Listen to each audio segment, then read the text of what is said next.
இயேசு கிறிஸ்துவின் இணையற்ற நாமத்தில் கர்த்தர் நன்மையானதை தருவார் என்கிற ஆண்டவர் கொடுத்த வாக்குத்தத்தத்தோடு கூட சேர்ந்து கிறிஸ்துவில் விசுவாச ஊழியங்களின் சார்பில் உங்கள் அனைவருக்கும் என்னுடைய அன்பான வாழ்த்துதல்களை தெரிவித்துக் கொள்கிறேன். கடந்த ஒரு வார காலமாக இயேசு கிறிஸ்து சிலுவையில் சொன்ன 7 வார்த்தைகளை நாம் தியானித்துக் கொண்டு வருகிறோம்.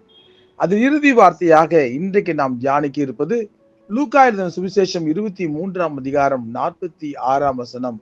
பிதாவே, உம்முடைய கைகளில் என் ஆவியை ஒப்புவிக்கிறேன்.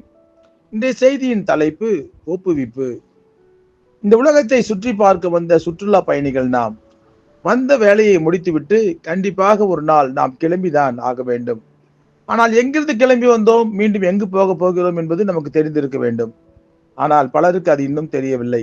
இந்த உலகம் நமக்கு நிரந்தரம் என்று ஆண்டவரை கூட தேடாமல் இறக்கை கட்டிக்கொண்டு உலக ஆசைகளை அனுபவிக்க பறந்து கொண்டிருக்கிறோம்.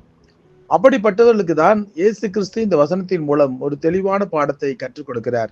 அதாவது, கடைசியாக நாம் செல்ல போகிற இடம் எது என்பதை மிகவும் தெளிவாக தம்முடைய மரணத்தின் மூலம் அவர் வெளிப்படுத்தி இருக்கிறார்.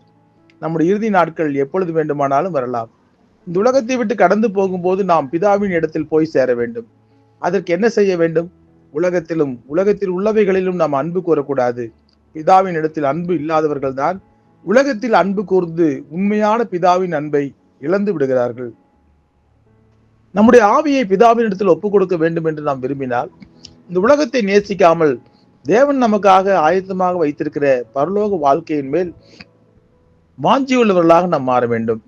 பூமிக்குரிய கூடாரமாகிய நம்முடைய வீடு அழிந்து போனாலும் தேவனால் கட்டப்பட்ட கைவேலை அல்லாத நித்திய வீடு பரலோகத்தில் நமக்கு உண்டு என்று அறிந்திருக்கிறோம் என்று பவுல் அப்போஸ்தலன் சொல்லுவதை பார்த்தால், இயேசு கிறிஸ்துவை போலவே தங்களுடைய ஆவியை பிதாவினிடத்தில் ஒப்புக் கொடுக்க அப்போஸ்தலர்கள் தயாராக இருந்தார்கள் என்பது நமக்கு புரிய வேண்டும்.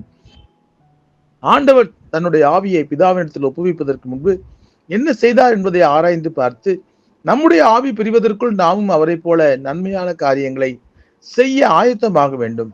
சுயநலமான ஒரு வட்டத்திற்குள்ளேயே இருந்து கொண்டு பிறரை குறித்த சிந்தனையற்றவர்களாக நம்முடைய கடைசி காலம் இருக்கக்கூடாது. நம்முடைய வீட்டிற்கு வெளியே, சபைக்கு வெளியே, ஊருக்கு வெளியே என்ன நடக்கிறது என்கிற பாரம் நமக்கு வர வேண்டும். நம்முடைய வாழ்க்கை பாதையில் இருள் சூழலாம், காற்று வீசலாம், நம்பிக்கைக்குரிய நட்சத்திரங்கள் எதுவும் தோன்றாமல் இருக்கலாம். கவலைப்படாதீர்கள். நம்முடைய யாத்திரை விசுவாச யாத்திரையாக இருந்தால் வெற்றியுள்ள யாத்திரையாக ஆண்டவர் அதை மாற்றுவார். ஆண்டவராகிய இயேசு கிறிஸ்துவை போலவே பிதாவை நோக்கி நாம் முன்னேறுவோம். கர்த்தர் நன்மையானதை தருவார். ஜெபிப்போமா? அன்புள்ள ஆண்டவரே, எங்களுடைய வாழ்க்கையில் இன்னும் ஒரு லென்த்து காலங்களை நாங்கள் காண்பதற்கு நீங்க உதவி செஞ்சீங்கப்பா. எங்களுடைய பாவங்களுக்காக குற்றமில்லாத ரத்தத்தை சிந்தினீங்க, அவமானப்பட்டீங்கப்பா.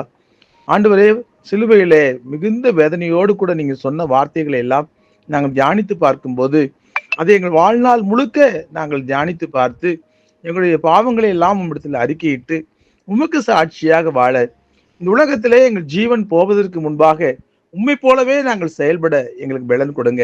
இயேசு கிறிஸ்து என்கிற வல்லமையுள்ள நாமத்தில் ஜெபிக்கிறோம் நல்ல பிதாவே. ஆமேன், ஆமேன்.